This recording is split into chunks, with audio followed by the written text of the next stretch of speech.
Hey guys, Paul Warburg back in Utah today. Something fascinating is happening in Russia right now. Right now, pretty much everybody in Russia who has a job is becoming a millionaire.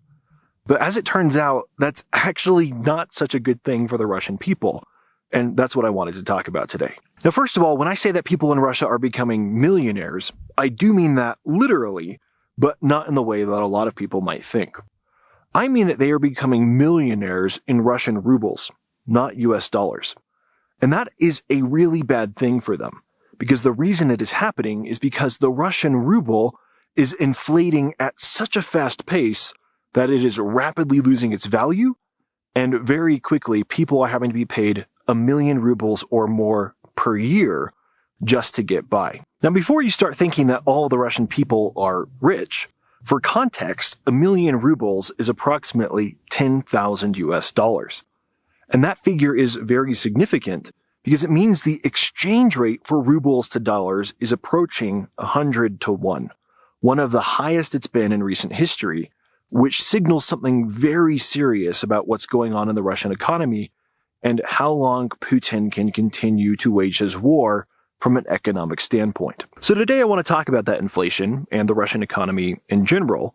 And in particular, I want to clarify why the Russian economy is not nearly as strong as you might read in a lot of official reports.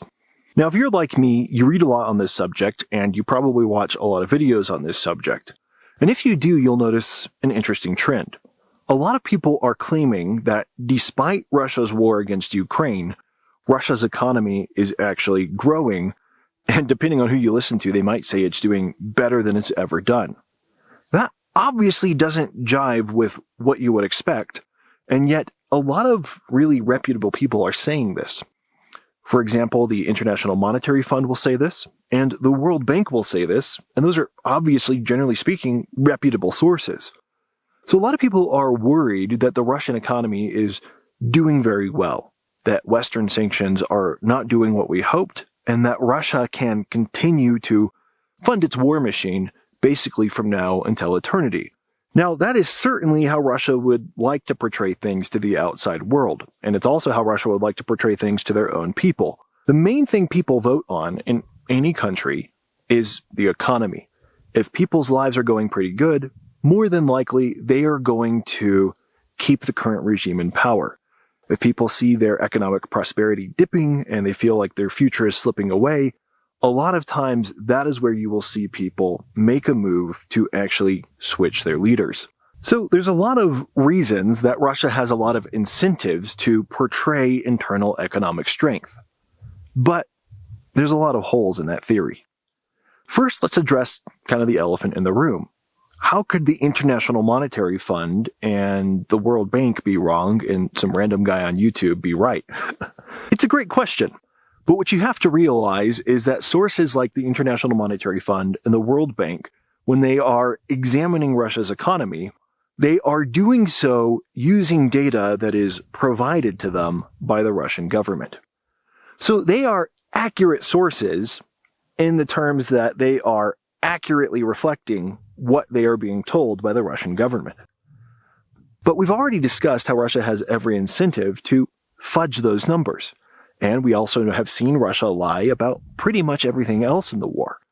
And so what you will find is that a lot of reports that report positively on the Russian economy are inherently biased, and a lot of them don't even know it, because they are using data that has been provided, for all intents and purposes, by Vladimir Putin. That being said, that makes the subject quite difficult to examine when we are trying to get precise data and use that data to come to a conclusion, because the only precise data we have is probably incorrect. However, there are some data points that we can use to prove that what Russia is portraying to the outside world is obviously incorrect. And the first one we can use is to go back to what I started this video with and look at the inflation of the ruble. Right now in Russia, there is a 20% interest rate. And if you know anything about high interest rates exist in economies where the central government is doing the best they can to prevent inflation. That's why, for example, in the United States, when inflation was super high, the Federal Reserve implemented high interest rates and home prices, for all intents and purposes, went way up. So right off the bat, there is a data point that we can verify that contradicts the data points that Russia has provided to the IMF and the World Bank to show their economic growth, which proves that Russia's economy is not doing nearly as well as they say. And this is backed up by other reports on consumer behavior in Russia. Right now in Russia, because prices are increasing with inflation, consumption of the cheapest goods in Russia is going way up, while consumption of expensive goods is collapsing. There are way less people, for example, visiting malls and shopping in Russia, because just as we've experienced in Western countries, although to a lesser degree, prices are getting really, really high, but people's wages aren't keeping up. In other words, Russia is keeping their economy afloat by printing money, but people's salaries are not rising at the same level at which Russia is printing money.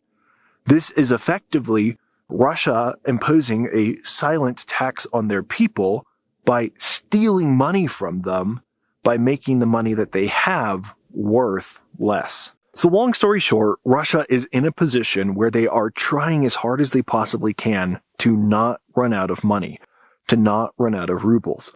That's why we are seeing such high inflation. Now, what does that mean for Russia's ability to conduct their war effort?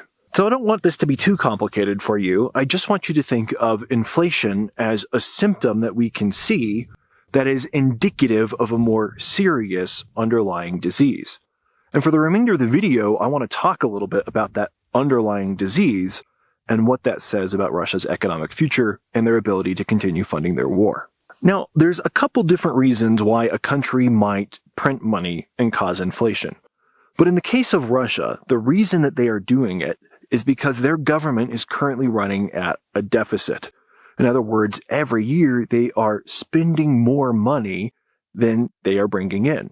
And to make up that shortfall, they have to print additional rubles so that they can pay their expenses. Now, a lot of people will say, who cares? Every country runs a deficit. The United States runs a deficit, a huge deficit.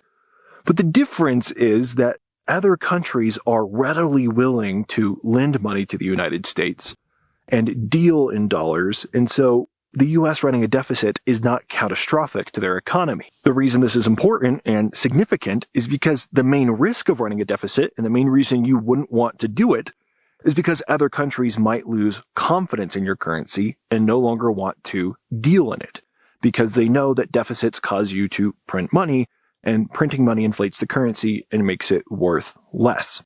That's the risk of running a deficit, but in the case of the United States, they haven't yet realized that outcome, despite the fact that their deficit is so large. But this is not the case in Russia.